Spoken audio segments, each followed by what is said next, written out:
ভূ রাজনীতি এবং বিশ্ব জ্বালানি বাজারে একটি বড়সড় চমক নিয়ে এলো মার্কিন প্রশাসন। দীর্ঘদিনের কঠোর অবস্থান থেকে সাময়িকভাবে সরে এসে ইরানের ওপর আরোপিত তেল নিষেধাজ্ঞা আগামী ৬০ দিনের জন্য শিথিল করেছে আমেরিকা। ওয়াশিংটনের এই আকস্মিক সিদ্ধান্তকে আন্তর্জাতিক কূটনীতিতে একটি বড় কৌশলগত পরিবর্তন হিসেবে দেখা হচ্ছে। কেন এই নিষেধাজ্ঞা শিথিল? বিশ্লেষকদের মতে এই সিদ্ধান্তের পেছনে মূলত দুটি বড় কারণ রয়েছে। প্রথমত, বিশ্ববাজারে জ্বালানি তেলের ক্রমবর্ধমান দাম নিয়ন্ত্রণ করা। রাশিয়া ইউক্রেন যুদ্ধ এবং মধ্যপ্রাচ্যের চলমান অস্থিরতার কারণে বিশ্ববাজারে তেলের সরবরাহ ব্যাহত হচ্ছিল, যার ফলে লাফিয়ে লাফিয়ে বাড়ছিল অপরিশোধিত তেলের দাম। আমেরিকা নিজের দেশের অভ্যন্তরীণ বাজারে মুদ্রাস্ফীতি কমাতে এবং বিশ্ব অর্থনীতিতে স্থিতিশীলতা বজায় রাখতে বাজারে তেলের সরবরাহ বাড়াতে চায়। ইরান বিশ্বের অন্যতম বৃহৎ তেল উৎপাদনকারী দেশ হওয়ায় তাদের তেল বাজারে আসার সুযোগ দিলে দাম অনেকটাই নিয়ন্ত্রণে আসবে।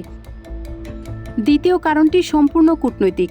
ধারণা করা হচ্ছে পরমাণু চুক্তি বা মধ্যপ্রাচ্যে চলমান উত্তেজনা হ্রাসের লক্ষ্যে তেহরানের সাথে ব্যাক চ্যানেল বা পরোক্ষ আলোচনায় কিছুটা অগ্রগতি হয়েছে। এই ৬০ দিনের শিথিলতাকে আমেরিকার পক্ষ থেকে একটি গুডউইল জেস্চার বা সদিচ্ছার প্রতীক হিসেবে দেখা হচ্ছে, যাতে ইরানকে আলোচনার টেবিলে আরও ইতিবাচক করা যায়। এর প্রভাব কী হতে পারে? এই সিদ্ধান্তের ফলে ইরান আপাতত তাদের আটকে থাকা বিপুল পরিমাণ তেল আন্তর্জাতিক বাজারে, বিশেষ করে এশিয়ার বড় ক্রেতাদের কাছে আইনি জটিলতা ছাড়াই বিক্রি করতে পারবে। এতে ধুঁকতে থাকা ইরানি অর্থনীতি সাময়িক স্বস্তি পাবে। অন্যদিকে ভারত ও চীনের মতো বড় আমদানিকারক দেশগুলো কিছুটা কম দামে তেল কেনার সুযোগ পাবে। তবে মনে রাখতে হবে, এই ছাড় মাত্র ৬০ দিনের জন্য।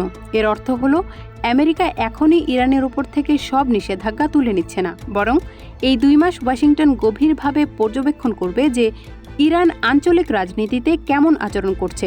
যদি তেহরান ইতিবাচক সাড়া না দেয়, তবে ৬০ দিন পর এই নিষেধাজ্ঞা আরও কঠোরভাবে পুনর্বহাল হতে পারে। আপাতত এই ২ মাস বিশ্ব জ্বালানি রাজনীতি কোন দিকে মোড় নেয়, সেদিকেই নজর সবার।